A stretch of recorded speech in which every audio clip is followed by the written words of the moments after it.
Selamat pagi bagi kita. Salam jumpa kembali dengan Abang Dr. Gabriel.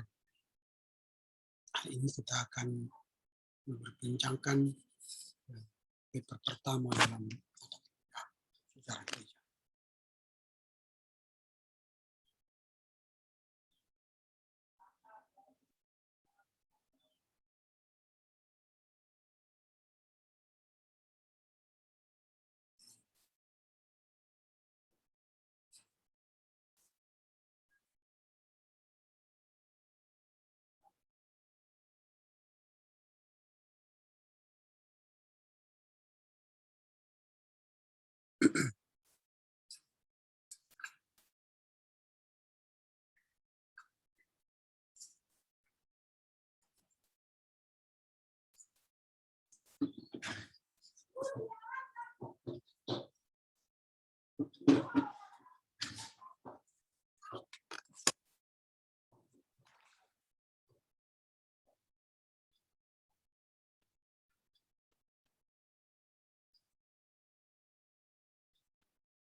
Selamat pagi, Amang. Selamat pagi, Amang. Bagaimana kabar hari ini? Sehat? Ya, lumayanlah sehat orang tua, Bang. Ya, kita bisa bertemu kembali. Terima kasihlah. Ya. Betul, Bang.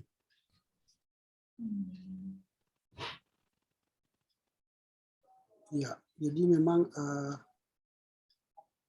hari ini kita banyak berbincang nanti soal paper Amang ya, yang sudah saya terima. Nanti kita akan membicarakannya satu persatu.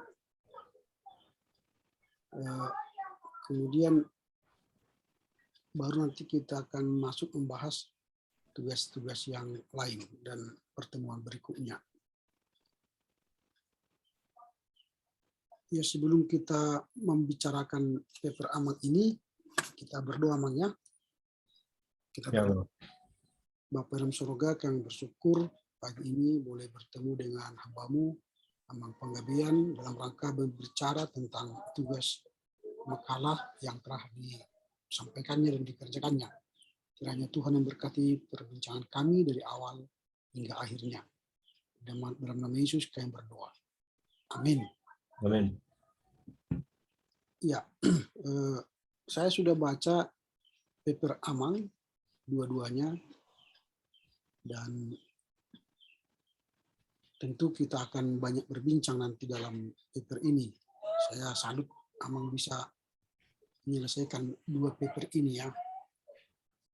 Kita mulai dari paper sejarah gereja namanya. Apakah suara saya kedengaran jelas, Amang? Iya, jelas, Amang. Cuma foto saya agak terbalik. Iya, memang terbalik. Di sini juga terbalik. Iya, agak.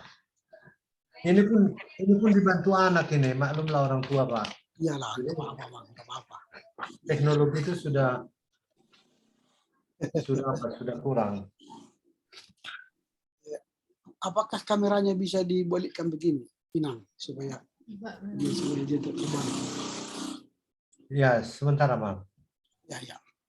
Ya, terus. Ya, oke, udah pas. Ya, udah pas. Oke. Baik, emang sudah pas letaknya. Paper yang pertama itu Amang tulis dengan judul sejarah kekristenan di Asia Kecil ya. Di Palestina dan Asia Kecil. Sejarah gereja di Palestina dan Asia Kecil. Ya, jadi memang sejarah gereja di Asia Kecil ini tentu ada banyak cerita di dalamnya, dan Amang sudah mencoba mempresentasikannya bagaimana sejarah gereja di Asia Kecil. Tapi kita akan berbincang bagaimana sebenarnya sejarah gereja di Asia Kecil. Dan bagaimana itu implikasinya nanti dalam perkembangan kekristenan setelah itu. Nah, itu nanti kita bisa diskusi di sana, Mang. Nah, judul ini sudah Amang urai dengan pendahuluan, latar belakang, kemudian rumusan masalah. Yang Amang gumuli dalam paper ini ialah apa yang dimaksud dengan gereja, baru bagaimana sejarah gereja dalam bidang ilmu teologi, bagaimana sejarah gereja di Palestina, sejarah gereja di Asia, lalu bagaimana Injil sampai ke ujung Asia. Nah, memang kalau dari rumusan masalah, bisa saja Amang garap semua ini, tetapi kalau nanti Amang garap semua ini terlampau luas dia akhirnya. Bagaimana supaya tidak meluas bahasan Amang itu? Karena judulnya kan sejarah gereja di Palestina dan Asia Kecil. Berarti yang kita fokuskan adalah gereja di Palestina dan Asia Kecil. Bukan berarti tidak penting membahas gereja dan bagaimana posisinya di dalam ilmu teologi, tapi kita fokus pada poin yang ketiga, empat, bahkan bisa saja ke poin yang kelima ini. Bagaimana perkembangan sejarah gereja di Palestina itu sendiri dan di Asia Kecil, dan bagaimana nanti perkembangannya. Itu lebih penting. Sehingga tujuan daripada makalah Amang ini jauh lebih fokus kepada bagaimana sejarah gereja di Palestina itu dan di Asia Kecil itu. Supaya Amang tidak menghabiskan energi di bagian yang pertama kedua itu kan. Dan manfaatnya menambah wawasan kita, baik Amang sebagai penulis, tentang sejarah agama di tanah Palestina dan Asia Kecil. Itu manfaatnya yang sudah Amang buat. Dan memang kalau dari segi manfaat sudah pas, tetapi dari segi pembahasan tujuan tadi, karena Amang membuat tujuan 1 dan 2 tadi membahas soal sejarah tentang gereja dan posisi sejarah gereja di ilmu teologi. Kalau boleh kita lebih fokuskan dia kepada Palestina itu saja. Lalu di pembahasan memang Amang akhirnya jadi membahas gereja secara menyeluruh ya, tidak apa-apalah. Dan bagaimana sejarah gereja di dalam bidang ilmu. Nah, sekarang kita melihat bagaimana sejarah gereja di Palestina itu sendiri. Nah, bagaimana hubungan kaum Yahudi dan Palestina. Nah, itu sudah Amang coba di poin nomor 4, kaum Yahudi di tanah Palestina. Bagaimana hubungan mereka ketika orang-orang Yahudi itu memasuki tanah Palestina. Tentu ada perdebatan ya, bagaimana mereka memasuki sebuah kota atau desa atau tempat yang bukan daerah mereka. Jadi hubungan antara kaum Yahudi dengan Palestina ini tentu akan mengalami hubungan yang tidak harmonis tentu. Makanya ada di situ pemberontak-pemberontak ya, seperti Jelot. Lalu nanti bagaimana juga mereka menekankan soal Mesias ya, yang sudah Amang tulis. Mesias apakah orang-orang Palestina juga mau menerima Mesias yang mereka wartakan. Nah ini jadi sudah ada, lalu bagaimana peran-peran orang Saduki juga Amang sudah sampaikan di sini. Nah, pengaruh Yahudi memang sangat penting dalam perjumpaannya dengan orang-orang Palestina itu. Nah, bagaimana orang Yahudi itu menunjukkan jati diri mereka. Memang kelihatan orang Yahudi sombong kelihatannya ya, karena mereka tidak menghargai orang Palestina. Mereka tidak bersahabat baik dengan orang Palestina. Nah, hal itu memang karena kepercayaan mereka kepada Tuhan yang esa, monoteis ya, sehingga mereka tidak mau bergabung dengan orang-orang yang menyembah dewa-dewa atau ilah-ilah. Sehingga terkesan mereka sombong, orang Yahudi ini ketika berjumpa dengan orang Palestina ini. Ini yang kita lihat. Maka ada disebut dengan istilah proselit itu ya. Nah, bagaimana orang Yahudi itu memang begitu taat kepada aturan Yahudi dan tidak menerima keberadaan kafir, kalau mereka sebut kafir orang-orang Palestina itu. Sehingga bagi mereka, orang yang tidak menganut agama Yahudi, mereka tidak anggap sebagai bagian dari mereka. Nah, jadi orang proselit itu sangat menyambut sebenarnya kehadiran pengaruh Yahudi di Palestina. Sehingga golongan-golongan kafir tanda petik itu, orang-orang Palestina, menjadi antipati kepada orang-orang Yahudi. Nah, kemudian Amang juga sudah catat di sini bagaimana peran Philo dari Alexandria yang berusaha menyesuaikan ajaran perjanjian lama dengan filsafat Yunani dari Plato dan Stoa. Ini sebenarnya di perkembangan kemudian bagaimana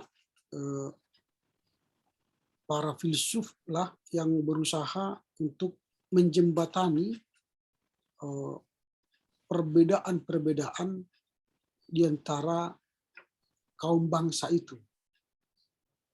Nah, perbedaan filsafat antara Yahudi dan Yunani misalnya, bagaimana itu dijembatani supaya tidak terjadi bentrokan atau hubungan relasi yang tidak baik, maka peran para filsuf sangat penting. Nah, makanya metode Philo ini berpengaruh dalam sejarah gereja. Nah, karena di kemudian hari ditiru oleh pemimpin Kristen yang mencoba membela agamanya dengan mencocokkan ajaran Injil dengan filsafat kafir. Nah, jadi Injil itu harus bertemu dengan kebudayaan setempat. Jadi bukan membuang budaya setempat. Nah, itu pemikiran Philo dari Alexandria ini. Sehingga dalam perkembangan sejarah di Palestina itu, pemikiran Philo ini benar-benar dipakai supaya mereka tidak terjadi bentrok lagi. Karena Philo mengatakan kita terpaksa menafsirkan Alkitab secara alegoris. Nah, yaitu suatu cerita atau perkara bisa ditafsirkan secara rohani sehingga mendapatkan arti yang lebih dalam dan indah. Nah, itu pemikiran Philo dari Alexandria. Nah, kemudian dengan itulah Amang sudah sampaikan di poin 5, Injil dibawa sampai ke ujung Asia. Dengan pemikiran-pemikiran seperti yang disampaikan Philo tadi, maka Injil itu bisa terterima oleh orang kafir, tanda petik tadi, sehingga mereka tidak merasa terasing dengan perjumpaan dengan pengaruh Yahudi itu.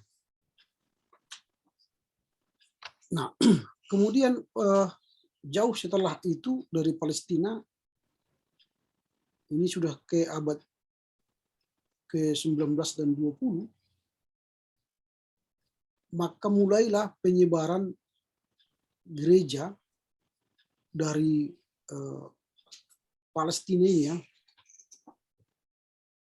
Injil itu mulai bergerak, menyebar kemana-mana. Nah, Amang mencatat di sini ada gereja Nestorian.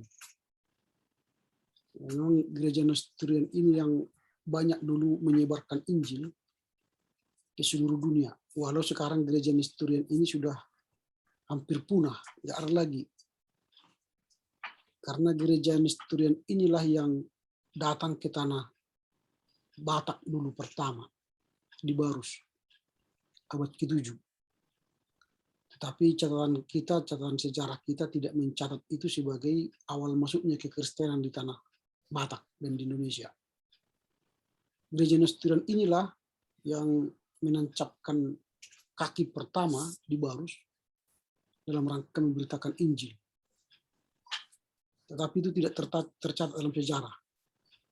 Kalau itu dicatat dalam sejarah, maka sebenarnya agama pertama masuk ke Nusantara bukan Islam, tapi Kristen, abad ke-7, gereja Nestorian. Nah, sekitar tahun 100 Masehi ini Injil sudah tersebar ke kerajaan Persia. Ini sudah Amang catat di sini. Dan keadaan agama Kristen di Persia itu tidak begitu bagus ya, tidak begitu enak, karena agama Zoroaster pada saat itu masih menguasai karena dia agama negara. Lalu nanti agama Kristen menjadi agama negara setelah terjadinya perubahan kekuasaan di Kekaisaran Romawi. Lalu setelah gereja di Persia atau kerajaan Persia itu menerima ajaran Nestorius, maka sejak itu mulailah Persia berubah dari agama Zoroaster menjadi penganut agama Kristen. Nah, itulah nanti kita lihat perkembangannya. Setelah itulah baru gereja-gereja mulai menyebarkan Injil ke seluruh dunia. Nah, kalau kita lihat memang penyebaran Injil yang dilakukan oleh gereja Nestorian itu seluruh Asia. Ini sudah mencatat ini di sini. Seluruh Asia. Bahkan sebelum kedatangan orang Kristen, sebelum Islam ya, sebelum kedatangan Islam, orang-orang Kristen telah menyebarkan Injil ke Arabia, ke Arab ya, ke India, ke Asia Tengah, dan ke Tiongkok. Bahkan sebenarnya sudah sampai ke Indonesia itu. Nah, ini hebatnya gereja Nestorian ini, menyebar Injil. Nah, kemudian dari situ kita melihat bahwa perkembangan agama Kristen yang dibawa oleh Nestorian itu sudah sampai tidak kalau kita katakan sampai ke ujung dunia, tidak ke ujung dunia, tapi sudah menyebar hampir ke berbagai belahan dunia. Nah, persoalannya waktu itu ialah gereja ini tidak berlanjut. Sehingga hasil penginjilan gereja-gereja Nestorian ini tidak begitu berkembang. Baik di Arabia tadi, di India, dan Tiongkok, termasuk tadi ke Indonesia, tidak begitu berkembang. Karena gereja Nestorian itu sendiri punah, tidak ada yang melanjutkan. Maka nanti penyebaran agama Kristen itu kemudian dilakukan setelah abad ke-17 dan 18. Itu ada senggang waktu dari abad ke-13 ke abad ke-17, bahkan 18. Ada beberapa abad itu henti penyebaran Injil itu ke daerah Asia. Nah, itu yang kita lihat. Baru Amang sudah menulis kembali masa pertama gereja di Asia sampai tahun 1500. Nah, memang kalau di Asia ini nanti memang kalau kita merujuk kepada wahyu itu, berarti kan itu kepada Asia kecil ya, itu berarti kepada 7 jemaat yang di wahyu itu. Mulai dari Efesus, Smyrna itu ya, itu gereja-gereja di Asia kecil dulu. Tetapi itu sekarang semuanya tidak eksis lagi, tidak ada kelihatan lagi keberadaannya. Di Efesus, jemaat Smyrna, Pergamus, Tiatira, Sardis, Philadelphia, dan Laodikia itu.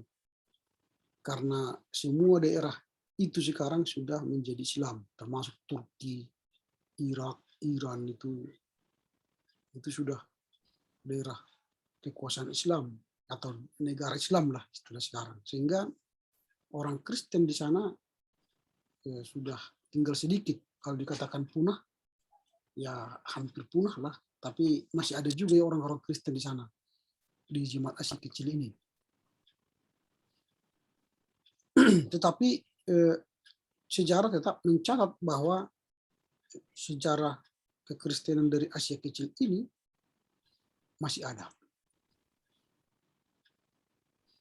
Nah, itu yang kita lihat di Asia kecil ya.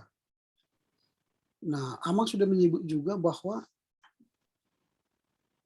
gereja di Asia merupakan gereja yang pertama menerjemahkan Perjanjian Baru ke dalam bahasa setempat. Nah, bisa saja mereka menerjemahkan Alkitab Perjanjian Baru ke dalam bahasa setempat. Tetapi memang perkembangan berikutnya kalau penerjemahan Alkitab itu ke dalam bahasa setempat itu dimulai pada abad-abad ke-15 ya, pada zamannya Martin Luther ya. Karena disitulah sebenarnya mulai gerakan penerjemahan secara masif ke bahasa daerah. Karena pemahaman jemaat terhadap bahasa asli Ibrani Yunani tidak begitu kuat ya, sehingga gerakan untuk menerjemahkan bahasa Perjanjian Lama atau Perjanjian Baru ke bahasa setempat itu bergulir pada abad-abad ke-15. Tapi gerakan ini sudah dicatat bahwa Alkitab Perjanjian Baru itu di Asia itu sudah mulai diterjemahkan ke dalam bahasa setempat.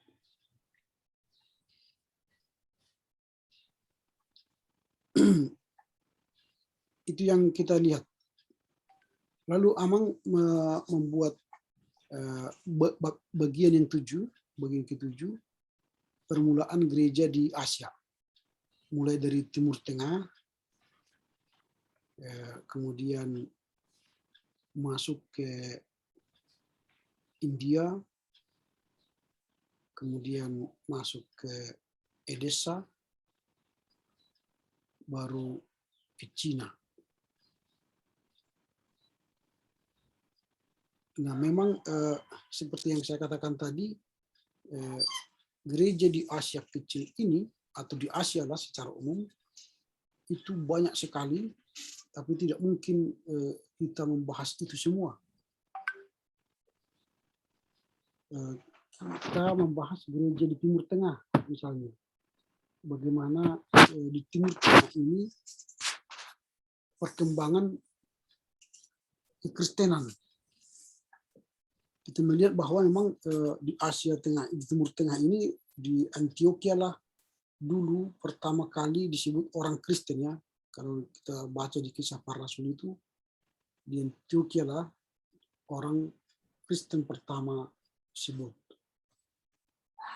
Dan dari situlah perkembangan orang Kristen itu terjadi. Nah, kalau kita baca di Kisah Rasul 11:26 itu, sebutan Kristen itu pertama kali disebutkan. Nah, jadi dari gereja Antioquia inilah menjadi gereja yang mengutus Paulus dan Barnabas ke provinsi Asia Kecil. Itulah ke Turki itu. Ke Turki, disitulah 7 jemaat itu yang disebut oleh Yohanes. Mulai dari jemaat-jemaat Efesus, Smyrna, Pergamus, Tiatira, Sardis, Philadelphia, dan Laodikia itu di Turki. Dan ke sanalah Paulus melayani. Banyak dia di Asia Kecil itu Paulus melayani. Itu diutus oleh gereja Antioquia. Dan kalau kita katakan itu sebenarnya pusat dari gereja di Timur Tengah, betul. Kalau kita katakan itu sebagai kantor pusatnya lah istilah sekarang. Karena semua pelayanan Paulus berawal dari Antioquia dan akan berakhir nanti ke Antioquia. Misi pertama berawal dari Antioquia dan berakhir di Antioquia. Begitu nanti misi kedua, misi ketiga. Nah, dari sanalah mulai akan terlihat tadi perkembangan gereja, mulai berdiri jemaat-jemaat Efesus itu. Bahkan kota Efesus ini menjadi sangat bersejarah karena di sana Paulus banyak menulis surat kepada jemaat-jemaat yang pernah dilayaninya ya. Kemudian di sana juga lah Rasul Yohanes meninggal atau wafat.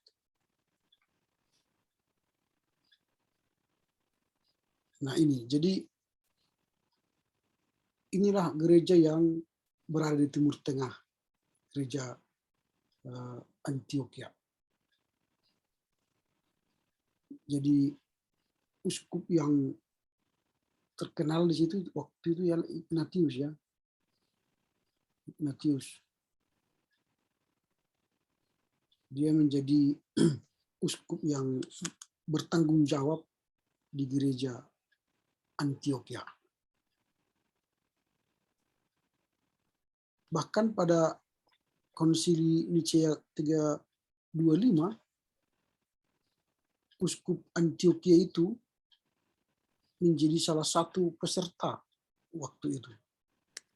Berarti dalam rangka menetapkan hasil Konsili 325, ini kan berbicara soal Tritunggal, baru kemanusiaan dan keilahian Tuhan Yesus. Peran gereja Antioquia ini sangat penting karena mereka sangat memiliki pengajaran yang bagus. Makanya Uskup Ignatius itu menjadi peserta dalam Konsili Nicea tahun 325 itu. Bahkan dia menjadi salah satu dari 3 uskup agung. Uskup Gereja Antioquia, Uskup Roma, dan Uskup Alexandria. itu disebut dengan uskup agung.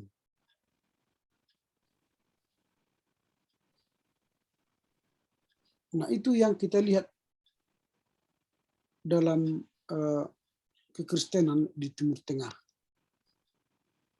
Jadi gereja Antioquia lah yang menjadi pusat. Dan kemudian di bagian berikutnya kita beralih ke India, bagaimana perkembangan kekristenan di India. Rasul yang pergi ke sana ialah Rasul Thomas. Nanti di India itu ada pegunungan Thomas, Martoma namanya. Dan ada juga pantai Martoma. Dan ada nanti di pusat kota itu, di Chennai itu ada gereja Katolik Martoma. Di situ sudah dikubur Thomas, murid Yesus itu. Nah, jadi Rasul Thomas memang menjadi pembawa berita ke India.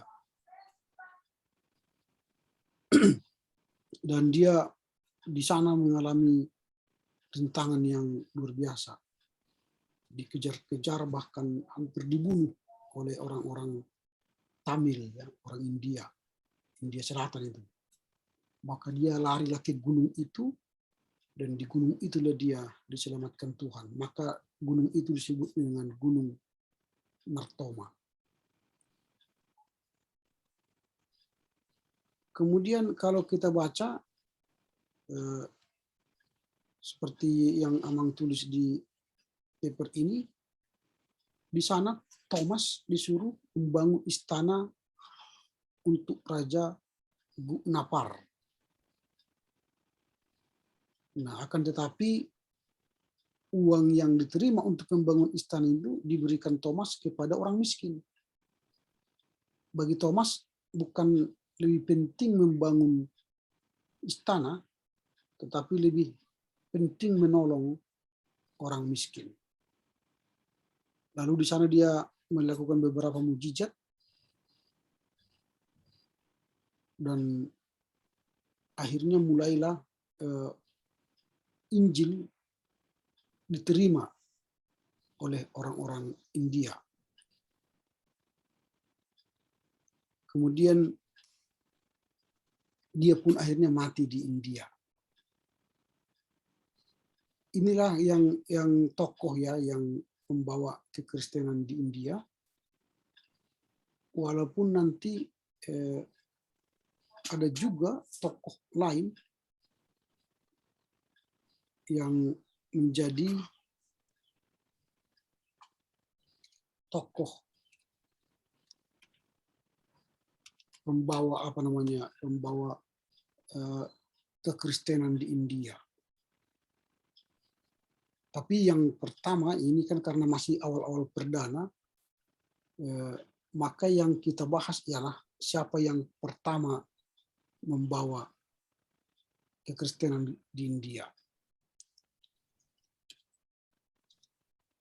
Kalau kita lihat nanti perkembangan selanjutnya, nanti kan akan kita lihat di sana bagaimana William Carey sebenarnya sangat dikenal orang, bahkan disebut sebagai Rasul India kalau kita bicara soal perkembangan selanjutnya nanti.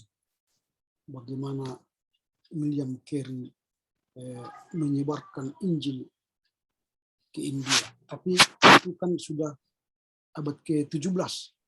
Kalau abad-abad pertama yang kita bahas sekarang, yang terkenal itu bukan William Carey-nya, tetapi Thomas. Kalau di Edessa, seperti yang Amang tuliskan ini, yang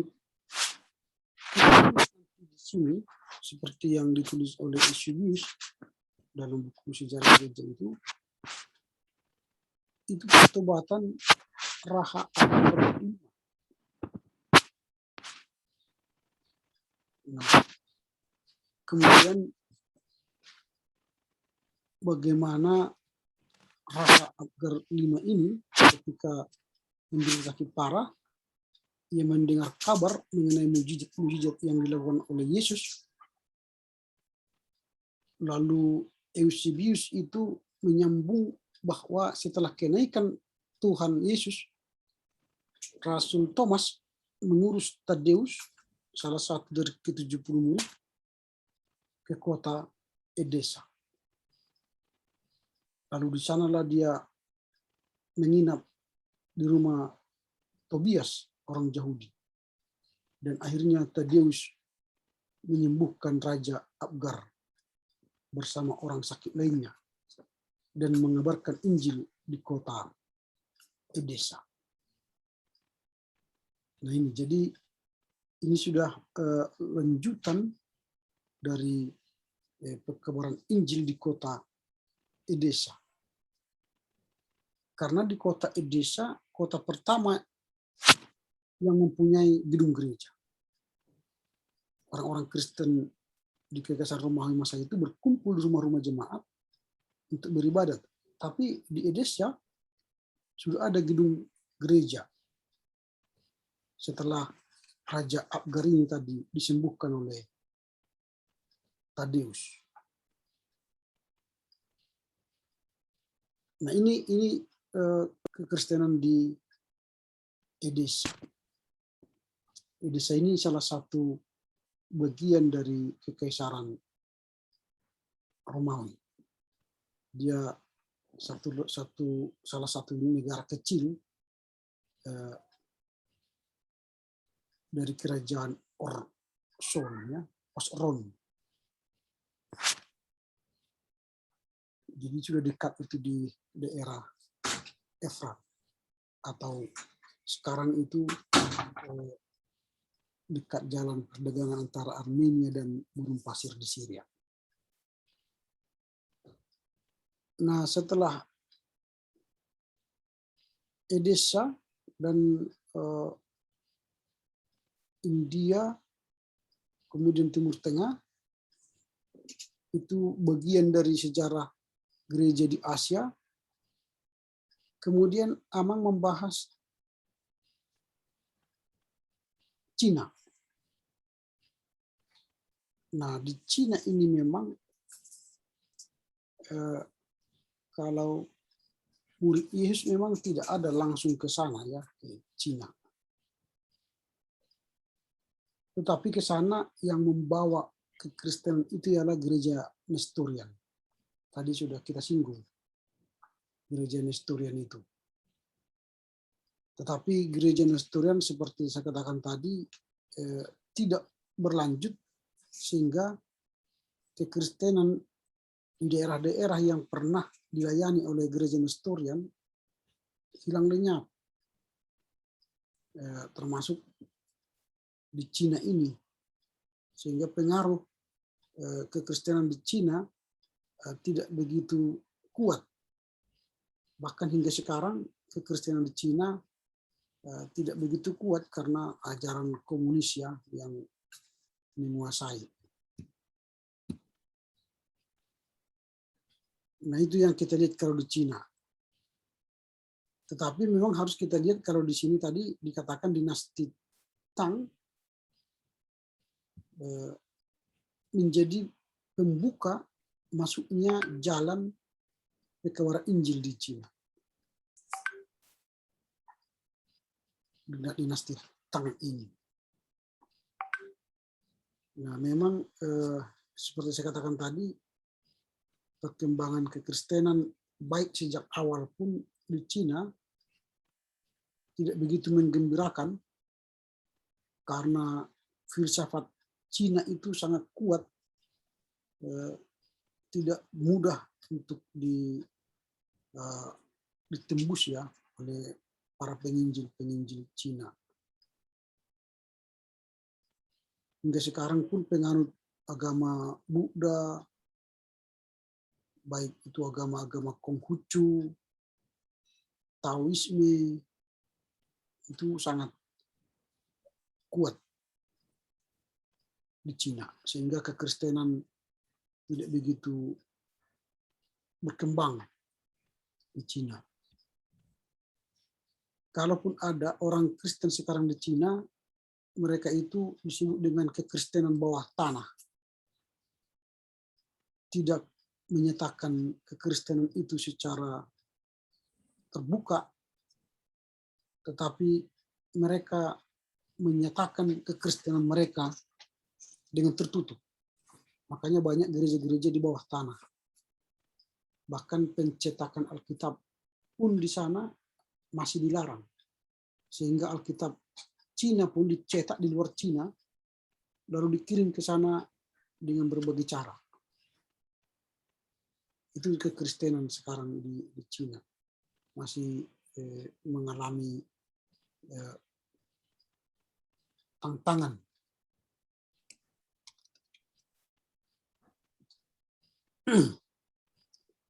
Jadi memang masih kalau Cina ini masih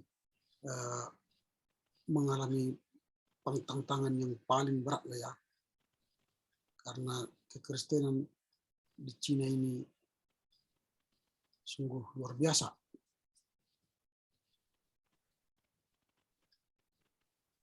Lalu kemudian akhirnya Amang telah sampai pada kesimpulan bahwa kekristenan mulai sejak awal ya di daerah Palestina sampai pada perkembangan selanjutnya itu sangat penting. Bahwa agama Kristen merupakan salah satu agama terbesar di dunia. Dengan demikian bagaimana kiprah kekristenan itu mulai dari Palestina sampai menyebar ke seluruh dunia, ini menjadi bagian yang perlu dibahas. Supaya apa? Supaya kekristenan, sejarah kekristenan itu berakar, terus berakar ya bagi umat percaya. Karena tidak semua orang suka dengan sejarah ya. Tapi dengan membaca sejarah, maka iman kita pun akan semakin kokoh, kuat. Dengan membaca sejarah kekristenan di Palestina misalnya, maka itu akan memperkuat iman kita kepada Tuhan.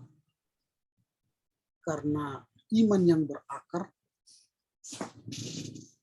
dengan sejarah yang kita baca akan memperteguh iman kita meyakini Kristus berkarya dalam sejarah. Nah ini, jadi tulisan Amang ini akan menjadi bagian yang tidak terpisahkan dari perjalanan iman. Sehingga dari awal gereja perdana itu hingga gereja sampai sekarang, gereja tidak pernah mengalami tantangan. Pekabaran Injil itu tidak pernah mulus di setiap wilayah, di setiap daerah. Dia mengalami hambatan, rintangan, tapi akhirnya akan meraih kemenangan. Nah itu yang kita lihat.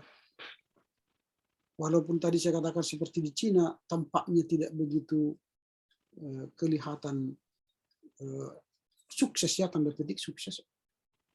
Tetapi sebenarnya di sana masih tak bekerja Roh Tuhan untuk menyumbangkan kekristenan itu di sana. Nah inilah yang kita lihat. Tentu di setiap daerah, baik itu tadi di Asia, di Timur Tengah, di India, di Edessa, dan di Cina, pasti banyak strategi-strategi yang dibuat oleh para pekabar Injil untuk menjangkau orang-orang yang belum percaya. Dan itulah yang akan terus kita kembangkan sampai pada akhirnya. Bagaimana strategi mencapai tujuan supaya setiap daerah dimenangkan. Misalnya kalau di Cina tadi, selain kalaupun tadi saya katakan di Cina tidak ada murid Kristus, murid Yesus yang ke sana, tapi ada juga tokoh-tokoh yang sangat terpengaruh di Cina. Misalnya Dr. Sun Yat-sen.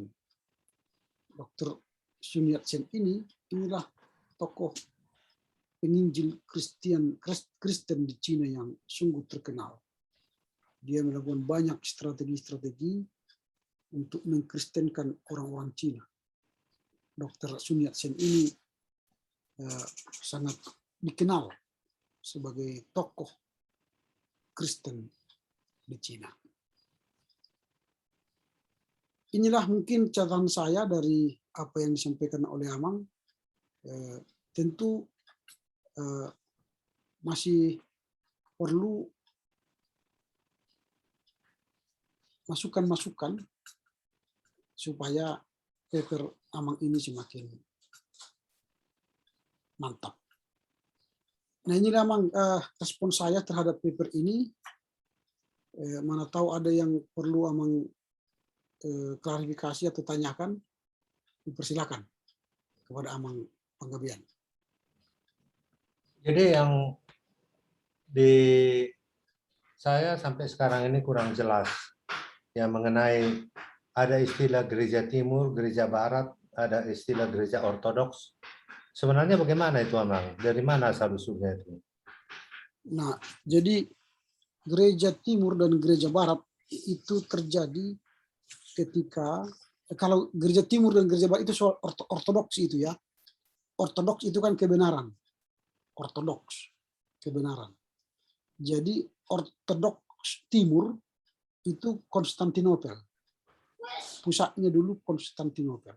Itu yang pertama, gereja ortodoks timur. Jadi kekristenan itu berada di Konstantinopel, sekarang itu Turki sekarang, Istanbul. Lalu pecahlah ortodoksi ini, ada yang menyebut kiblat ke Roma, pindah ke Roma, ke barat. Lalu timur tidak mau pindah ke barat. Akhirnya lahirlah ortodoks barat. Ortodoks barat ini berpusat di Roma, gereja Roma. Lalu itulah nanti menjadi gereja Katolik Roma yang berpusat di Basilea. Ya, jadi orang berkiblat ke ortodoks barat karena lebih banyak orang condong ke barat. Dan ortodoks timur itu ditinggal. Dan akhirnya ortodoks timur ini pun tidak meninggalkan ketimurannya, tetapi mereka tetap menjalankan ritus-ritus agama kebenaran ortodoks timur ini sampai sekarang. Makanya sekarang ortodoks Syria. Jadi mereka bukan lagi di Konstantinopel, karena Konstantinopel kan sudah dikuasai Islam. Masjid sekarang itu, dulu itu kan gereja Istanbul ya. Konstantinopel itu menjadi masjid. Jadi mereka pindahlah ke Syria. Jadi mereka disebut dengan gereja ortodoks timur Syria. Gereja ortodoks Syria. Di Indonesia pun ada itu, gereja ortodoks Syria. Misalnya kalau di Medan itu STT Paulus. Itu bagian dari gereja ortodoks timur, ortodoks Syria. STT Paulus. Jadi ada gereja ortodoks timur di Indonesia, ada. Di Medan pemimpinnya itu Romo Manado yang berjenggot itu dia. Ya itu. Jadi itu pemimpinnya di Indonesia. Dia di Medan. Gereja ortodoks timur. Nah, baru gereja ortodoks barat ini lebih besar di Roma, Katolik Roma. Lalu dari gereja Katolik Roma inilah nanti terjadi pecahan skisma abad ke-15. Itulah gerakan reformasi Luther. Dan nanti gerakan reformasi ini juga akan diikuti oleh reformator lain. Mulai dari Calvin, Wesley, lalu nanti setelah itu ada lagi gereja Anglikan, lalu lahirlah jadi Anabaptis, lahir lagi nanti dari Pentakostalisme, Nah, itu dari Ortodoks Barat itu semua itu. Ortodoks Barat. Jadi Ortodoks Timur itu berdiri sendiri sampai sekarang. Nah, jadi itu. Jadi karena dibilang gereja Timur, gereja Barat, itu berarti gereja Ortodoks Timur dan gereja Ortodoks Barat. Samanya itu yang dua-dua itu, gereja Timur dan Barat dan Ortodoks Timur dan Ortodoks Barat sama. Gereja Ortodoks Timur berarti dia di Syria, gereja Ortodoks Barat berarti dia di Roma. Tetapi kalau orang Protestan tidak mau berkiblat ke Roma, sehingga kita sebenarnya sempalan dari gereja Ortodoks Barat. Sempalan, karena kita tidak berkiblat istilahnya, tidak tunduk kepada Roma. Dan tidak tunduk kepada Timur. Karena tidak ada istilah kiblat di kita. Tidak ada kiblat. Tapi kita lahir dari Ortodoks Barat. Reformasi, gereja-gereja reformasi itu lahir dari Barat. Bukan dari Timur. Apakah ada perbedaannya? Tentu ada. Gereja Timur itu lebih dekat kepada kehidupan asli Yesus. Karena di timurnya Yesus lahir. Di timur Yesus berkarya. Lalu berita tentang Kristus itu kan dibawa ke barat oleh Paulus. Dan berkembang di barat. Jadi kekristenan itu berpusat di barat. Setelah pindah dari timur. Nah, kalau ditanya di mana lebih asli? Sebenarnya kalau lebih asli Ortodoks Timur. Karena di sanalah asli gerakan itu dulu, pemahaman agama itu dulu. Kalau sudah dibawa ke barat kan sudah terjadi pertemuan, percampuran dengan filsafat-filsafat Yunani tadi. Kekristenan itu sudah bercampur dengan filsafat-filsafat Yunani. Tapi sementara di timur, ya filsafat itu ajaran kekristenan itu masih kuat. Nah, misalnya contoh, ada dugaan dulu, tuduhan bahwa Yesus tidak benar lahir tanggal 25 Desember. Di gereja Ortodoks Barat itu memang ada narasi mereka seperti itu. Seolah-olah memang Yesus tidak lahir di 25 Desember karena itu diambil dari dewa matahari, lalu dirayakanlah pada tanggal 25 Desember, lalu diresmikanlah itu sebagai hari kelahiran Yesus. Itu di barat.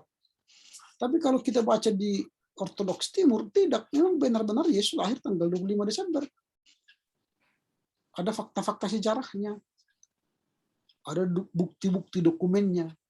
Gitu. Nah, itu contoh. Kalau mencari kebenaran memang kita harus pergi ke Ortodoks Timur. Karena di sana ada sebenarnya dokumen-dokumen yang banyak menyimpan data-data tentang ajaran-ajaran kekristenan itu. Nah, itu memang.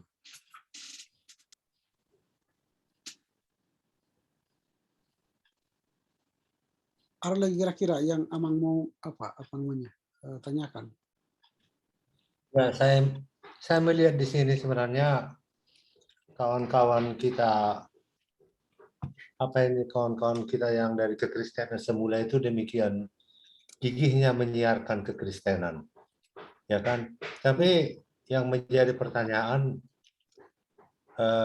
kenapa mereka akhirnya didominasi oleh agama Islam misalnya? Apa yang kekalahan daya tarik kita Kristen ini dibanding dengan agama lain? Di Cina misalnya jelas, ya mungkin karena pemaksaan ideologi komunis kan begitu. Jadi kalau di negara-negara Timur Tengah sekarang ini mayoritas, kita hanya duluan di situ, tapi sekarang mayoritas agama lain. Masalahnya di mana, Pak? Memang kalau kita akui bahwa kekristenan itu kan kalau kita katakan sulit diterima akal, bisa saja. Karena agama kita kan bukan agama logika. Agama Kristen itu kan agama iman. Nah, sementara agama di luar kita kan banyak logika. Sehingga logika itu lebih mudah diterima masyarakat atau manusia. Nah, kalau kita logika berpikirnya terkadang agak sulit, karena yang ditekankan dari agama Kristen soal iman. Kita diselamatkan karena iman, bukan karena perbuatan baik, amal. Nah, jadi di situ yang sangat signifikan perbedaannya. Nah, misalnya gini, kalau kita misalnya jangan membunuh, itu kan titik, tidak ada koma.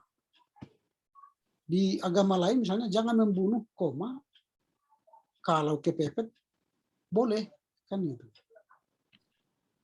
Contoh lain misalnya jangan berdusta, itu kan sudah titik di Kristen.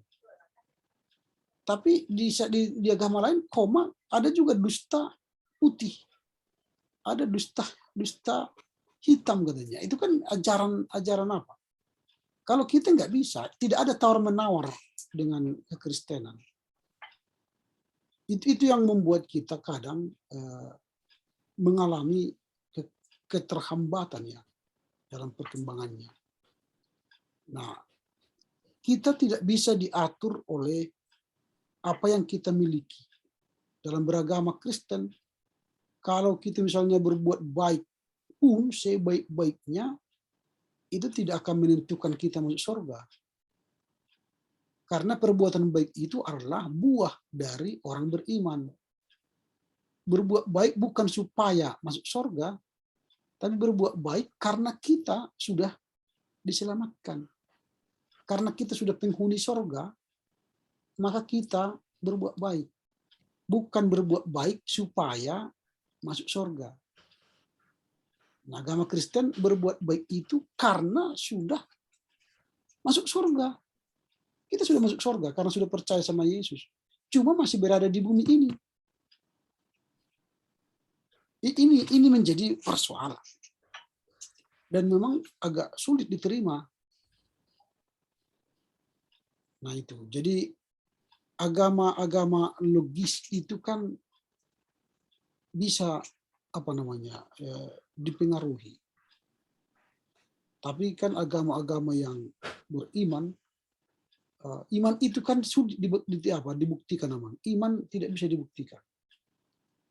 Iman itu harus dinyatakan. Kalau saya katakan misalnya, saya terima Yesus, saya beriman kepada Yesus, apa buktinya? Buktinya kan pasti saya ke gereja, saya berdoa, saya melakukan kehendak Tuhan, itu buktinya. Nah, tampak luar tidak ada bagi orang Kristen. Tampak luar. Kalau saya misalnya Kristen, apakah harus saya diwajibkan pakai kalung di sini, pakai kalung salib? Enggak. Enggak tampak luar. Nah, ini yang kadang-kadang membuat kita, kalaupun sebenarnya dikatakan sulit berkembang, kalau saya katakan bukan sulit berkembang, tapi manusianya itunya sulit memahami kehendak Allah itu. Di situ memang. Kalau di Cina misalnya, sebenarnya kalau di Cina, kalau mereka berani melawan pemerintah, menyatakan vulgar ya mereka agama Kristen, sebenarnya ada banyak agama Kristen di Cina. Tetapi mereka kan takut dengan pemerintah yang otoriter. Kalau mereka menunjukkan simbol salib atau simbol agama Kristen, kan mereka langsung dieksekusi. Nah, itu yang mereka takutkan. Di negara-negara bebas seperti kita, misalnya Indonesia, kita tidak takut dieksekusi, tapi kan dipersulit dalam mengembangkan kekristenan. Tetapi apakah semakin dipersulit kekristenan di Indonesia akan membuat kita gentar dan takut? Enggak juga. Nah, itu memang. Jadi soal perkembangan kekristenan itu sebenarnya masih pesat. Masih pesat. Kalau data-data sebenarnya di Indonesia, kalau di data dia dari pihak pemerintahan, sebenarnya perkembangan kekristenan pesat juga di Indonesia. Cuma mereka tidak berani membuat di sensus penduduk kan. Karena ini berbahaya kan. Kalau zaman Soeharto contoh misalnya, dulu zaman Soeharto, Tapanuli Utara masih dibuat itu 60%, 40%. 60% itu Kristen, 40% Islam. Mana mungkin Tapanuli Utara. Sama dengan Tapanuli Tengah. 60%, 40%. Tapi setelah pasca Soeharto, terjadi sensus penduduk, kan berubah datanya. Tapanuli Utara menjadi 80%, 20%. Sama dengan Tapanuli Tengah, contoh, menjadi 70%, 30%. Kristen 70%, agama Islam misalnya 30%. Tapanuli Utara 80% dan 20%. Nah ini contoh ketakutan pada zaman Orde Baru. Nah kalau seperti itu misalnya dibuat di Cina, maka sebenarnya Kristen sudah jauh signifikan di sana. Nah di kita saja sekarang kan ketakutan mereka dulu kan di flat itu kekristenan di Indonesia itu hanya cukup 10-15%. Angka sekarang udah lebih. Karena sensus sekarang kan sudah tidak seperti zaman Soeharto lagi. Sensus sekarang kan sudah real ya. Agamanya apa, ya bisa dilihat. Kalau dilihat sensus penduduk 2000 terakhir kan 2014 ya. Ya, 2000 ya itu.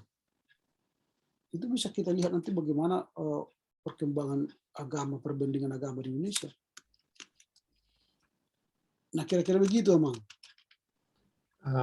Terima kasih Pak Pendeta. Tapi lanjut lagi nih. Ya kan gitu. Jadi berarti kalau menurut keterangan Bapak tadi, lebih berterima di negara barat, pertama-tama mereka itu lebih berlogika, lebih bebas, begitu. Dan mungkin di Timur Tengah cara berpikirnya itu hanya satu jurus begitu, hanya apa begini-gini A tambah A sama dengan AB gitu. Sedangkan di negara barat mungkin mereka itu karena sudah mungkin juga karena sudah pernah dicekokin dengan filsafat-filsafat yang membutuhkan pemikiran sedikit, seperti misalnya mungkin kalau saya salah bilang ya, seperti Plato misalnya, di balik yang terlihat itu ada yang tidak terlihat. Mungkin orang barat bisa lebih berterima mengenai apa itu iman, sesuatu yang misalnya kita katakan yang tidak nyata, yang boleh abstrak, yang Bapak bilang tadi hanya kita lihat dalam perbuatan begitu.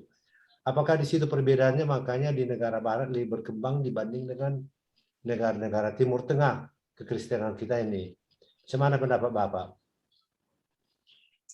Nah, memang kalau di barat itu kan mereka lebih berpikir pada logika. Makanya sekarang kalau perkembangan agama Islam di barat itu sudah mulai berkembang. Di Inggris misalnya sekarang agama Islam itu meningkat. Bahkan sudah ada 5 wali kota di Inggris itu beragama Islam. Nah sekarang kalau di Jerman itu, bahkan di Prancis sudah hampir 5 juta penduduk Islam. Karena gereja-gereja yang di barat itu, seharusnya misalnya di Jerman, di Prancis itu misalnya, yang ada kewajiban pemerintah memotong gaji 10% bagi agama Kristen, lalu gaji itu diberikan ke gereja. Orang sekarang menghindar potongan itu, lebih baik di ateis.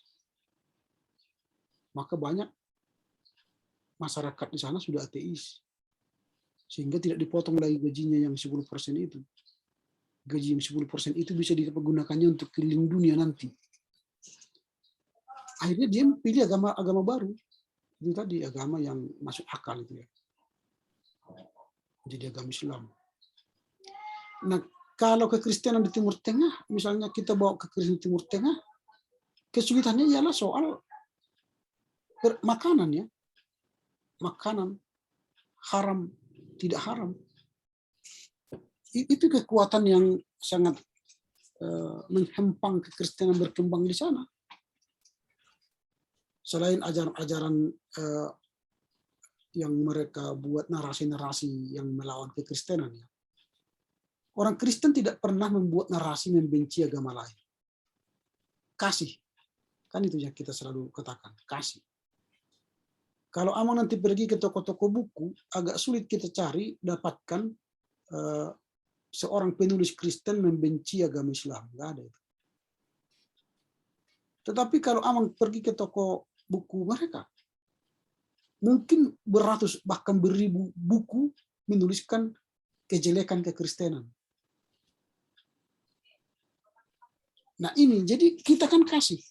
Kita tidak pernah mengkotak-katik ayat suci mereka, kitab suci mereka, untuk menjelekkan mereka, untuk supaya orang masuk ke kita. Enggak ada itu. Enggak ada penulis Kristen yang membuat propagandis untuk memasukkan orang lain menjadi agama kita dengan menulis menjelekkan kitab suci mereka. Enggak ada itu. Tapi kalau mereka, kita lihatlah ustadz-ustadz mereka sekarang memang berani memfitnah kekristenan secara vulgar. Apakah ada video-video YouTube pendeta yang menghina agama mereka? Enggak ada. Kita tidak memakai propagandis menghasut orang untuk menerima agama kita. Enggak ada. Karena kasih. Nah makanya kalau kita misalnya masuk ke Timur Tengah, mau mengajak mereka menjadi agama Kristen dengan propagandis untuk menjelekkan mereka, enggak ada. Enggak ada. Lalu kita kan sudah kesulitan tadi, soal makanan sudah kesulitan. Kita mengajak dia masuk agama Kristen misalnya, makanan kita haram. Lalu kalau kita berdebat secara teologi, mereka sudah diajari, dicekoki, antipati dengan ajaran kita. Dengan ajaran tadi, para guru-guru mereka yang telah menulis banyak buku, bahkan sejak kecil sudah mengatakan bahwa ada 3 musuh kita yang paling besar, ialah kafir, Nasrani, Yahudi. Itu sudah sejak kecil diindoktrinasi kepada anak-anak. Kita nggak pernah mengatakan musuh kita mereka, kan? Tapi kasihilah musuhmu. Kalau tampar pipi kiri, kasih pipi kanan. Nah ini menjadi kesulitan kita, karena kita tidak pernah berpikir untuk menambah umat aman. Tidak. Kita mengabarkan Injil bukan hendak menjadikan mereka pengikut kekristenan, tidak. Kita mengabarkan Injil hanya untuk memanusiakan manusia. Memanusiakan manusia. Yesus selalu kan ketika menyembuhkan seseorang, apakah dia disuruh mengikut Yesus? Enggak. Apa kata Yesus? Jangan kasih tahu ya, pergilah ke bait suci, tahirkan dirimu. Jadi dia ajak kembali ke agama yang dia anut. Supaya apa? Dia diterima di masyarakat sebagaimana apa adanya. Sehingga tujuan Yesus menyembuhkan orang, menyelamatkan orang, ialah memanusiakan manusia. Supaya dia diterima di masyarakat. Kalau penyakit kusta misalnya, disembuhkannya. Orang penyakit kusta kan dulu dia apa? Di luar kota. Tidak boleh berbaur dengan masyarakat. Tapi dia sembuh dari penyakit kustanya. Maka dia hendak mengatakan, pergilah ke bait suci, engkau telah dinyatakan tahir, kembalilah ke masyarakatmu, dan diterima masyarakatmu. Berarti memanusiakan manusia. Dia tidak mengatakan, ikutlah aku. Hanya kepada murid-murid yang dia katakan, ikutlah aku, pikulah salib. Nah, jadi memang kekristenan itu tidak bermaksud mengajak orang menjadi pengikut Yesus. Tetapi bagaimana manusia itu menjadi manusia. Kalau nanti akhirnya dia mengikut Yesus, itu pilihannya. Bukan karena paksaan. Begitu, Mas. Jadi kekristenan di Timur Tengah itu sulit, ya benar. Karena kita menerima banyak indoktrinasi yang negatif tadi. Begitu, Mang. Jadi tanya lagi, Mang. Jadi ini agak sedikit Amang bilang tadi bahwa kita ini bukan untuk mau mengkristenkan orang lain, tapi untuk memanusiakan orang lain. Tapi kalau kita baca amanat agung daripada Tuhan Yesus, ajarlah mereka, jadikan murid, baptiskan mereka ke dalam nama Bapa, Anak, dan Roh Kudus. Jadi saya melihat ada sedikit perbedaan persepsi Bapak, ataukah saya yang salah tangkap? Gimana, Pak?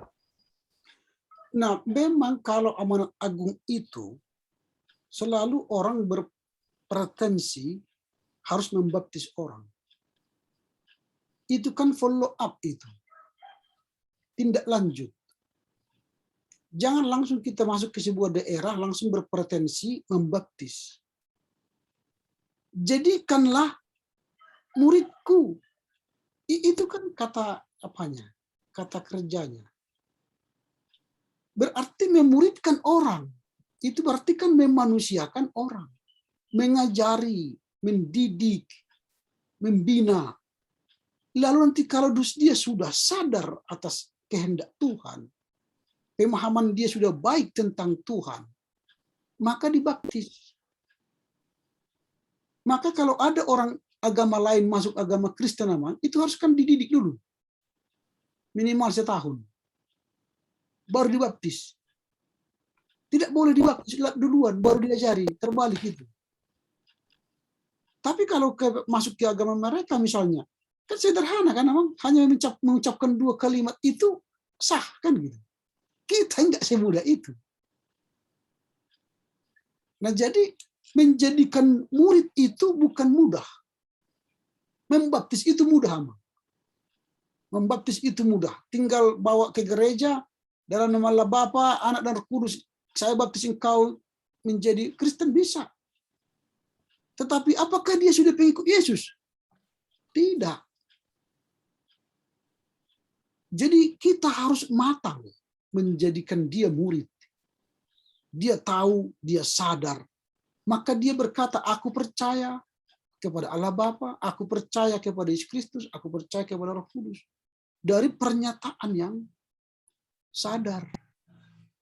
Nah, lalu setelah itulah kita baptis. Nah, jadi kalau misalnya pergi ada misi ke seluruh dunia, dulu memang sampai tahun 50, misi Kristen itu mengkonvert, menjadikan orang menjadi Kristen, tahun 50. Tapi setelah tahun 50, misi Kristen di dunia bukan lagi mengkristenkan orang.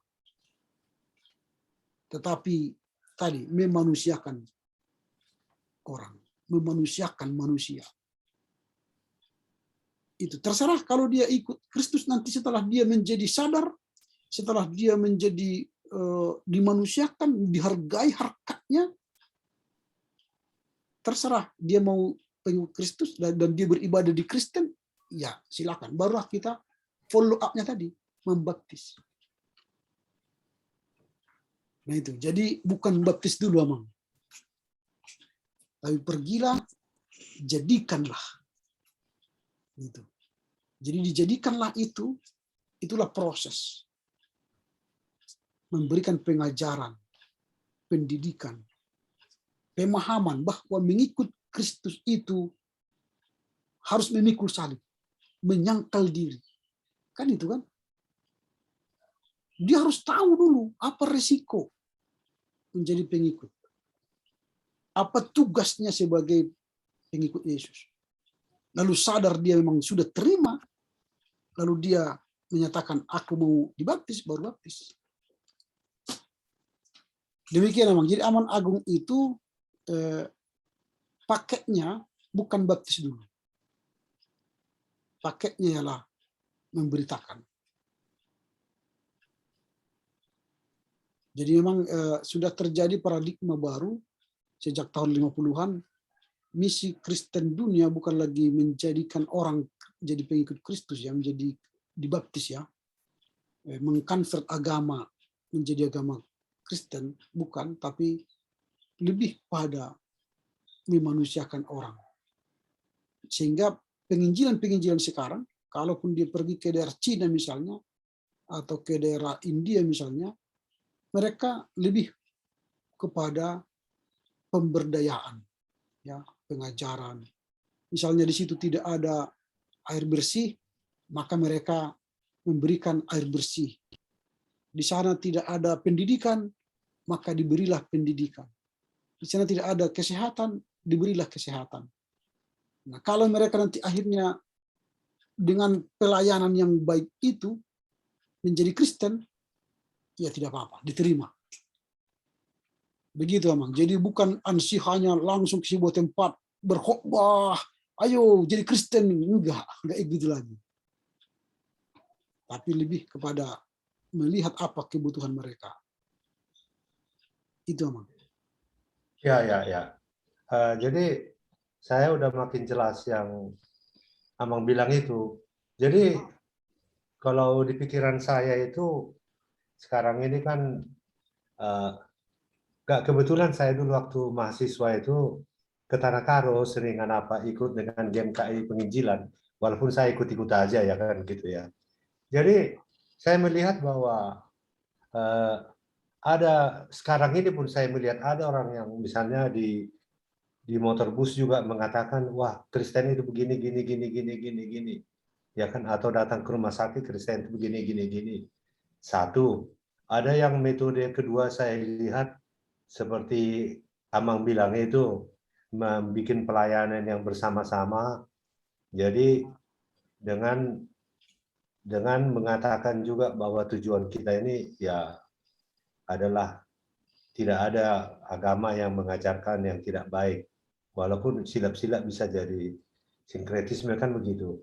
Terus yang ketiga, saya lihat itu seperti ada misalnya Nestorius, seperti metode Nestorius tadi itu, seperti misalnya lah saya melihat di Samosir itu dulu mayoritas itu agama Protestan AKBP, tapi sekarang barangkali ya mayoritas kalau saya nggak silap barangkali sudah Roma Katolik.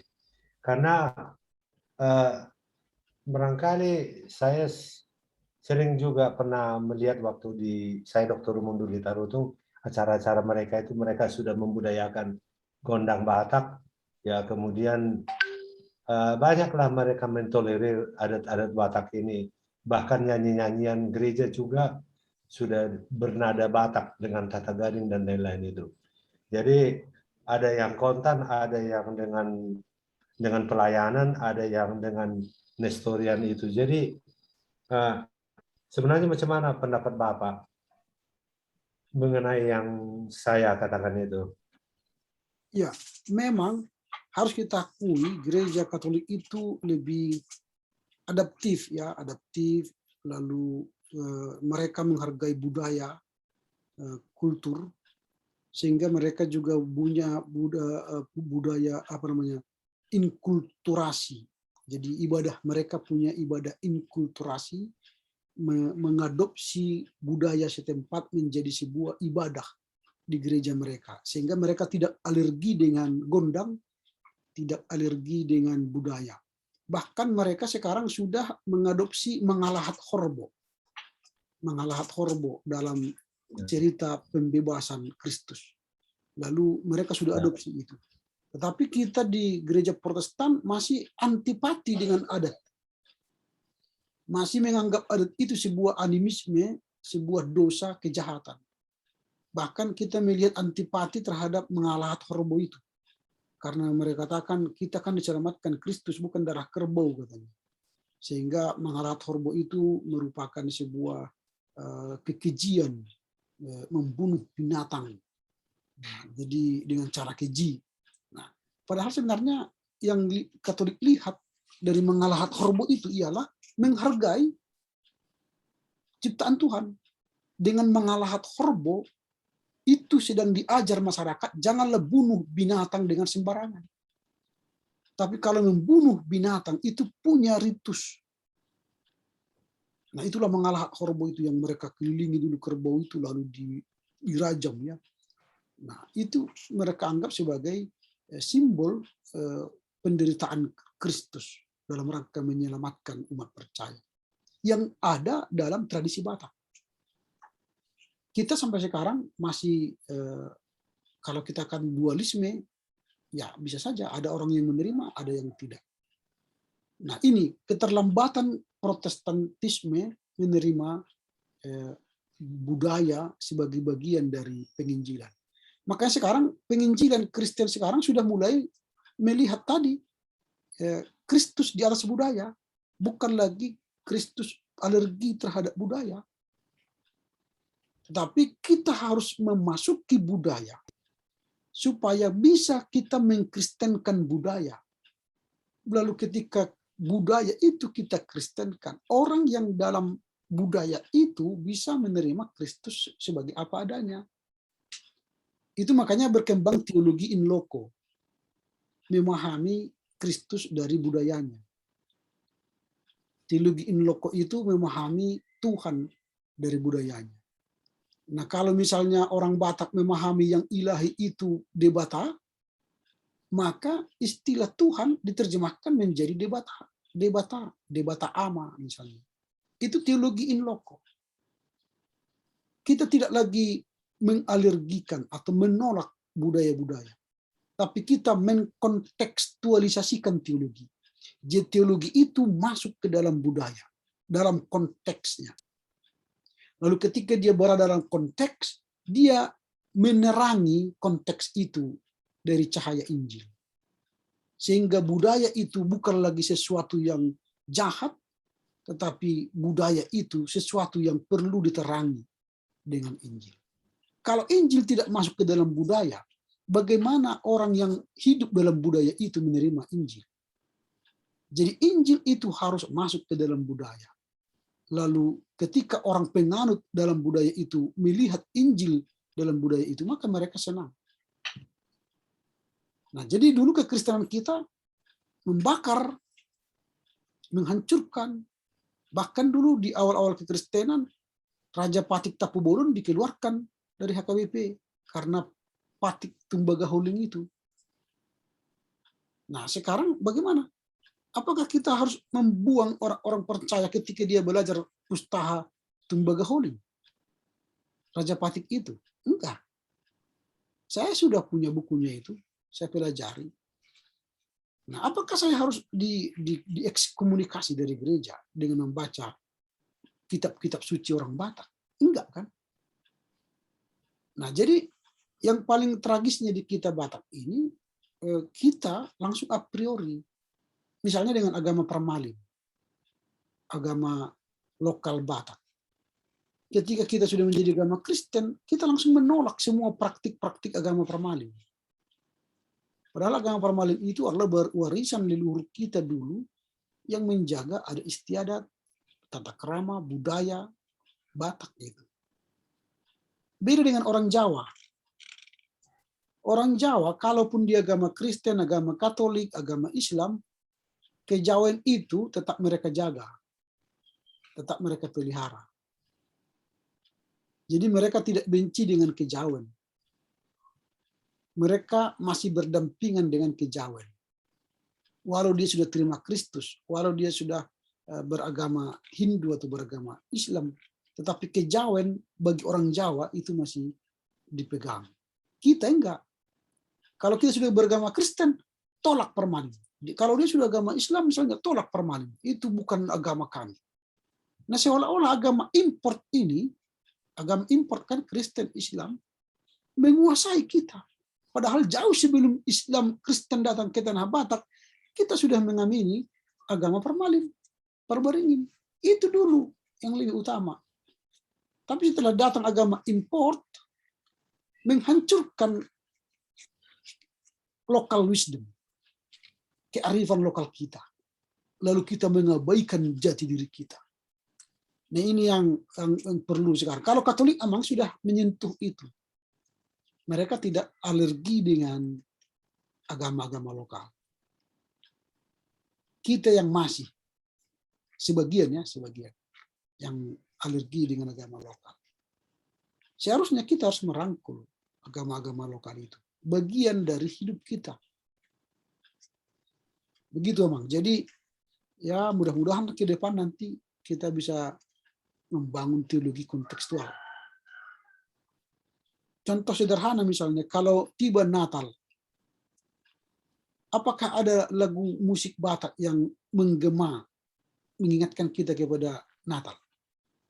Tidak kan? Tapi nanti kalau musik deng deng deng deng deng deng deng deng deng deng deng, langsung pikir kita, oh sudah tiba Natal. Itu kan tradisi Eropa yang kita angkut ke sini untuk menikmati suasana Natal. Mengapa kita tidak gali suasana kebatinan Batak yang menggambarkan kelahiran dalam Batak? Musik apa yang dikumandangkan saat itu? Nah, itu kita adopsi menjadi sebuah lagu kegembiraan pada saat Natal. Kalau di Jawa udah ada musik-musiknya itu, karena mereka mengadopsi dari musik-musik kehidupan lokal menjadi sebuah musik Natal.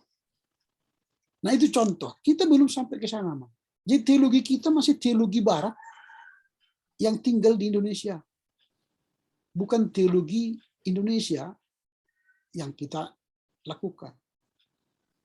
Kalau orang Islam sekarang sudah mulai bergerak kan, Islam Nusantara, bukan Islam di Nusantara. Kalau Islam Nusantara berarti dia menggali keislamannya dari keindonesiaannya. Kalau Islam di Indonesia berarti dia seraklah budaya Arab, dia lakukan di Indonesia. Kita hampir seperti itu, Islam di Indonesianya kita. Karena apa? Karena teologi Barat yang masih kita hidupi. Kalau pendeta harus berjas, berdasi kan. Padahal di Eropa cocok itu karena dingin. Kalau di Indonesia kita berjas berdasi panas 32 derajat Celcius, itu kan nggak cocok. Tapi bagi kita kalau ada pendeta berkhotbah tidak pakai jas, tidak pakai dasi, gimana ya pendeta ini? Katanya. Karena yang kita anggap kehidupan Kristen itu masih tradisi Eropa, bukan tradisi Indonesia atau tradisi Batak. Kalau saya misalnya nanti berkhotbah dengan pakaian batik, dianggap tidak pas katanya. Karena yang pas itu harus berdasi, berjas. Karena kekristenan itu datang dari Eropa seperti itu. Berarti kita Kristen di Indonesia yang masih mengadopsi teologi Barat. Seharusnya kita harus menjadi Kristen Indonesia. Berarti kita menggali kekristenan kita dari budaya kita. Dari struktur masyarakat kita. Nah, begitu, Mang. Jadi mungkin satu ketika gambaran daripada Tuhan Yesus nanti pakai ulos Batak, pakai tumbaga holing ya Pak ya. Seharusnya. Tapi Ya. kita belum berhasil. Jawa Jadi, sudah. Kebetulan saya dulu waktu dokter umum, saya hampir 11 tahun di daerah Tapanuli Utara, jadi sampai ke Samosir dan lain-lain dulu itu. Jadi saya banyak bergaul dengan orang agama Katolik, dengan dukun-dukun segala macam itu, dengan tradisi seperti Mangalat Horbo di Mogang itu masih dilakukan. Itu beberapa tahun yang lalu Mangalat Horbo di Mogang. Jadi saya kan sering naik kereta, naik roda 2 itu keluar masuk kampung, yang jumpa saya dengan pastor Katolik. Jadi saya katakan, dari mana pastor? Ya saya mengubur orang meninggal. Kenapa pastor mengubur orang meninggal? Di sini kan banyak gereja. Oh, dia tidak punya keanggotaan gereja. Jadi kenapa pastor yang mengubur? Ya mereka minta tolong. Jadi apa alasan pastor? Saya bilang, ya mereka,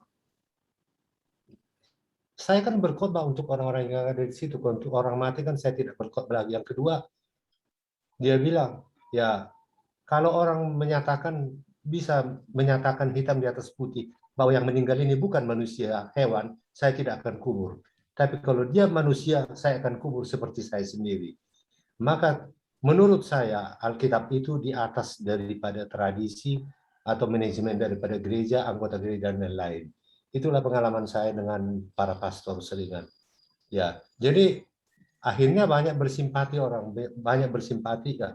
Diajaklah yang hadir, wah ke sana kita. Mungkin salah satu kesuksesan mereka itu di samping daripada mereka itu mungkin misalnya seperti paroki Elizabeth lah ya, mereka surplus.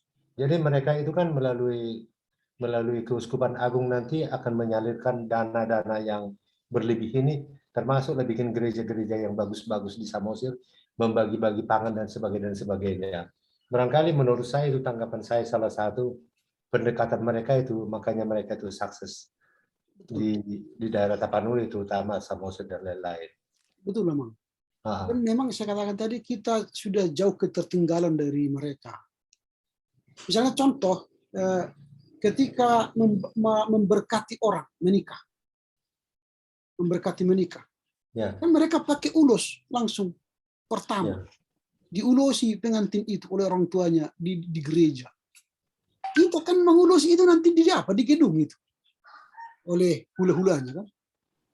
Katolik bukan di gedung lagi. Katolik di gereja itu sudah mengulosi mereka. Ulos pertama itu dari gereja, dari orang tuanya kepada apa rumahnya kan, burungnya kan, anaknya. Itu mereka sudah jauh melangkah. Kemudian stola mereka sudah memakai stola Batak. Kami GKPA memang sudah pakai stola Angkola ya. Tapi itu kan masih perdebatan di beberapa gereja. Nah, kemudian soal ekoteologi, mereka sudah jauh lebih maju. Gereja-gereja Katolik di mana-mana selalu ada pohon yang rindang. Menata gerejanya dengan asri. Kalau di gereja-gereja Protestan, semua full bangunan. Nggak ada pohon-pohon di sekitar gereja. Nah ini, jadi emang ya terlambat kita soal berteologi dengan Katolik amal. Sehingga mereka lebih diminati. Kalau katakanlah Samosir sekarang berkembang Katolik, sebentar lagi mungkin Tarutung lebih berkembang Katolik. Itu karena mereka lebih adaptif. Jadi dengan apa ya, ini mungkin pengalaman saya juga Pak Pendeta ya, mungkin sesuai dengan maraknya penginjilan ini, ya itu seperti di Tarutung itu kalau ada acara misalnya Uskup Datubara itu misalnya ya, sesudah berkhotbah di panggung begitu pakai tata gading segala macam, kan para hadirin ibu-ibu bapak-bapak semua duduk di tikar Jawa di lapangan di muka gereja di Tarutung di stop itu. Maka pastornya turun ke bawah di antara ibu-ibu, di antara bapak-bapak itu bercakap-cakap. Seorang Epurus mereka berbuat begitu. Saya bilang, Pastor, kenapa kamu jadi kotor baju putihmu nanti begitu? Apa pula jadi ada pula napuran yang merah-merah dari napuran sirih itu. Oh, jadi katakan gini, saya di atas tadi memberitakan nama Tuhan. Sekarang saya ini adalah pastor, saya gembala. Gembala itu berada di tengah-tengah dombanya. Maka saya di tengah-tengah ini. Saya bukan di atas lagi, saya di bawah. Jadi mereka dipelukin oleh ibu-ibu yang kotor dan sebagainya, bapak-bapak yang dari sawah. Jadi saya pikir cinta kali lah orang ini. Yang kedua, saya kebetulan sering dipanggil karena semua suster sama pastor mereka di Tarutung itu pusatnya dekat praktek saya. Jadi kalau ada sakit saya dipanggil ke sana. Jadi malam-malam itu pastor, wah sudah jam 3 malam dipanggil. Jadi sesudah saya obati, saya suntik segala macam, masih penuh di situ jemaatnya. Jadi saya pulang dulu pastor. Jadi cuma ada tanggapan saya. Kenapa? Nyesal saya kenapa jadi dokter, kenapa nggak jadi pastor. Kok begitu dokter? Karena lihatlah, anak gadis di sini lebih 20. Ada yang ganti baju pastor, ada yang melap keringatnya, ada yang membereskan tempat tidur, ada yang ngambil makanan. Enak kali jadi pastor. Kalau dokter, mana pula ada kerja kayak gitu? Wah, dokter ini ada aja katanya. Dia salah saya pastorku. Jadi saya akrab benar dengan mereka. Begitulah main-main saya. Artinya menurut saya mereka itu bagian daripada masyarakatnya. Betul. Mereka bukan di atas. Betul. Bukan Eporus yang di atas. Mereka Eporus yang di bawah. Yang sama duduk di tikar dan berkotor-kotor dengan orang lain. Betul. Karena mereka itu katanya gembala di tengah-tengah biru-biru. Iya. Nah, itulah pengalaman saya, Pak. Kita sekarang Eporus di atas terus ya. Opui. Nggak boleh cakap sembarangan, nggak boleh sembarangan itu. Tidak mau Nanti marah kita. lagi. Nah, makannya pun mesti agak spesial itu. Dibedakan. Nggak boleh sama-sama makan sak-sak seperti orang sana gitu. Ya, itulah makanya saya katakan memang kita sudah jauh lebih tertinggal dibanding Katolik. Kalau mereka sudah lebih egaliter ya, lebih bersama. Dulu kita kan Luther mengkritik Katolik karena itu. Melihat pastor itu hanya berfungsi sebagai imam di gereja. Lalu Luther mengatakan, tidak. Pastor itu harus gembala. Maka istilah priest dalam Katolik dulu, priest itu kan imam. Dia ganti menjadi pastor. Pastor itu gembala.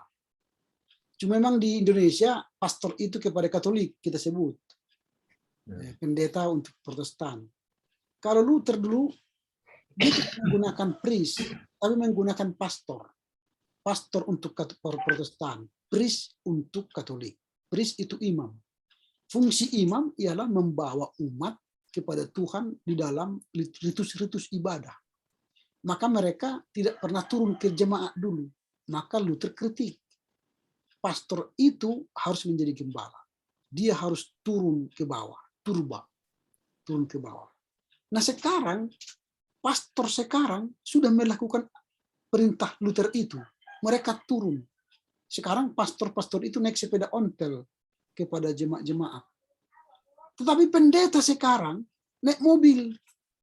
Tidak mau turun lagi ke jemaat. Sudah menjadi priest. Mereka hanya berkhotbah 2 jam, pulang ke rumahnya, naik mobil, kemana-mana. Tidak lagi memperhatikan jemaat. Jadi pendeta sekarang sudah menjadi lebih pastor. Pastor sekarang sudah lebih menjadi pendeta. Itu perubahan. Jadi pastor sekarang itu di Katolik sudah lebih menjemaat karena sudah duduk bersama semeja dengan umat. Sementara pendeta sekarang sudah menjadi seperti pastor, hanya dihormati di gereja dan tidak mau lagi duduk semeja dengan jemaat. Ini perubahan. Katolik semakin Protestan, Protestan semakin Katolik. Itu yang terlihat. Jabatan gereja semakin ketat, hierarki pendeta rasot, Eporus, Paresos, Eporus makin diperketat ini hierarkinya. Sementara Katolik sekarang melonggarkan hierarki. Jadi uskup pun bisa duduk bersama ibu-ibu. Uskup pun bisa duduk bersama bapak-bapak di tikar. Nah, sementara kita sekarang habis terpasu-pasu masuk ke gedung. Sama hundulan ni perhala do. Hedang ko ibe hundul do akka. Ini do amam. Ngasing hundulan. Si panganon na biasa. Nah itu. Jadi kita semakin Katolik. Mereka semakin Protestan. Ini pergerakan yang terjadi. Ya mudah-mudahan gereja sadarlah kembali atas eksistensinya sebagai gereja-gereja yang reformis ya. Reformis itu membaharui setiap hari. Semper Reformanda kan membarui terus-menerus. Itu kan teologi Luther. Gereja Protestan itu harus membarui diri setiap saat. Tapi gereja sekarang sulit baru. Karena apa? Ayaw ngasih tu 30 tahun di son, po baru rob hopa dia son. Unang perubahan dah. Itu jadi sulit berubah. karena sudah 30 tahun dia sintua. Pendeta baru datang setahun kan, muda lagi, berusia 27 tahun. Dia sudah 60 tahun. Jadi jangan main-main ya, jangan buat perubahan. Tak pernah itu terjadi di sini. Ya, udah. Jadi gereja kita tidak mungkin berubah karena sistemnya seperti itu. Jadi Katolik sekarang berubah, cepat berubah Katolik. Kita susah berubah. Nah itu memang, jadi memang ya harus belajar sejarah gereja ini enak ini. Menambah pemahaman kita akan dulu kini. Jadi sedikit lagi saya tanya Pak, mengenai Islam dan Kristen. Jadi saya kan saya kan dokter sudah 40 tahun di praktek di Pulau Bryan sana. Jadi pasien saya itu 90% lebih adalah orang Islam. Banyak yang masih bercadar-cadar begini. Pada permulaannya mereka itu dicela oleh ustadznya. Jadi mereka bilang, dibikinlah fatwa yang suka-sukanya kan. Boleh aja kita berubah kepada orang kafir itu. Tapi pada waktu kita meletakkan anak kita harus ucapkan bismillah. Begitu. Jadi pokok pangkalnya begitu. Jadi saya perlakukan mereka itu seperti halnya dengan orang Kristen, tidak saya bedakan. Tapi saya tidak pernah membacakan Matius 5 misalnya, karena saya pikir langsung mereka akan lari mengusir. Jadi ibaratnya saya berpikir saya hanya membuat satu profil macam mana orang Kristen itu menyamakan manusia itu dan tidak kenal menipu. Begitu profil saya. Jadi mungkin prinsip saya nanti di belakang hari mungkin ada orang lain yang menanam. Saya mungkin hanya menyediakan lahan. Saya pikir begitu. Jadi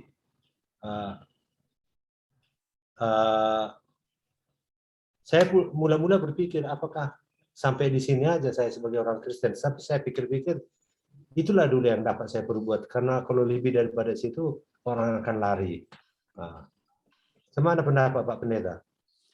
Nah, saya pikir tidak ada masalah karena Abang kan hanya sebagai dokter yang menolong orang yang sakit. Entah itu dari agama apapun, mereka kan sama. Yang tujuannya hanya memberi pertolongan secara medis supaya mereka selamat dan sembuh. Nah, kalau mereka menganggap lain tentang pelayanan Amang, itu kan persepsi mereka, penilaian mereka. Nah, tentu Amang sebagai seorang tenaga medis akan memberikan secara profesional pertolongan kepada orang yang membutuhkan pertolongan kesembuhan secara medis. Standarnya di sana. Nah, baru kemudian dia ditekankan soal kasih. Artinya pengobatan itu tidak hanya hanya untuk mengobati raga, tapi Amang juga memberi nasihat-nasihat secara imannya, kata-kata bijak, kata-kata hikmat kepada mereka dalam rangka memperkuat bimbingan Amang secara jasmani tadi. Nah, itu jauh lebih penting. Jadi kata-kata Amang, tindakan Amang benar-benar secara holistik menyembuhkan secara jasmani dan rohani. Sehingga mereka tidak menilai apa-apa. Amang tidak menyebarkan agama, Amang hanya menyembuhkan, memberi pertolongan untuk kesembuhan, sekaligus memberi nasihat-nasihat. Nasihat-nasihat itulah yang tadi, yang secara nafas rohani, kekristenan. Tanpa membedakan mereka. Nah itu. Jadi tidak masalah. Toh nanti kan apa yang mereka rasakan, itu yang akan mereka sebar. Apa yang mereka lihat, itu yang mereka ceritakan. Wah, baik kalinya pendeta dokter Penggabian itu. Tidak pilih bulu. Kasihnya luar biasa. Kan gitu. Itu yang mereka ceritakan. Nasihatnya menyejukkan. Kan itu. Datang mereka, kita senyum, menyambut mereka. Nah, itu sudah merupakan pelayanan yang baik. Sehingga mereka tidak pernah merasa pilih bulu ya. Kalau Kristen langsung Amang ramah, kalau Islam misalnya tidak ramah akan berbeda. Tapi kalau ke semua ramah, berarti kan tidak ada pilih bulu. Demikian Amang, jadi tidak masalah itu. Jadi sering mereka bertanya Amang itu, jadi kenapa dokter itu terlambat? Ya kan? Jadi yang lain bilang, dokter itu buka puasa dulu, katanya kan main-main di antara orang Batak yang bilang itu. Mereka buka puasa dokter itu katanya. Terus kemudian pada umumnya yang anak-anak yang gawat dan lain-lain, kemudian orang tuanya pergi. Saya sudah bawa ini ke tempat lain begini. Apakah ini pasti sembuh dokter? Yang saya manusia Bu, seperti Ibu, mudah-mudahan Tuhan kita memberikan berkatnya ya sembuh dia. Kalau saya ya manusianya, saya pun sendiri akan mati satu waktu, anak saya pun akan mati, saya bilang. Itu aja lah saya jawab. Kalau jaminan tidak pernah saya bisa menjamin, saya bilang. Itu Tuhan yang bisa menjamin itu, saya bilang. Betul. Nah, itulah. Ya, Amang. Jadi pengalaman Amang itu sangat luar biasa karena Amang bisa langsung bersentuhan dengan masyarakat yang membutuhkan pertolongan baik jasmani.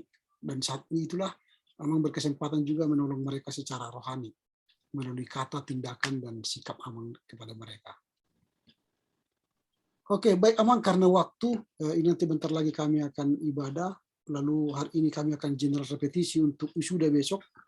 Kita cukupkanlah sampai di sini, kita akan bertemu minggu depan untuk membahas paper yang berkaitan dengan penulisan karya ilmiah.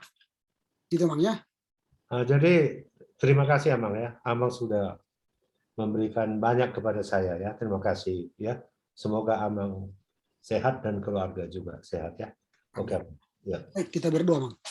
Terima kasih Bapak, kami bersyukur perbincangan kami dengan Amang Panggabean berakhir dengan baik. Apa yang kami bincangkan kiranya semakin menambah wawasan kami, bahkan semangat kami untuk menapaki kehidupan masa depan. Berkati Amang Panggabean dari keluarga dan anak-anak, cucu, dan seluruh aktivitas mereka, sehingga semua dilindungi Tuhan. Terima kasih Bapak, kami akhiri perbincangan kami di dalam nama Yesus. Amin. Amin. Baik Amang, Amang ya, salam sehat buat keluarga semua. Ya.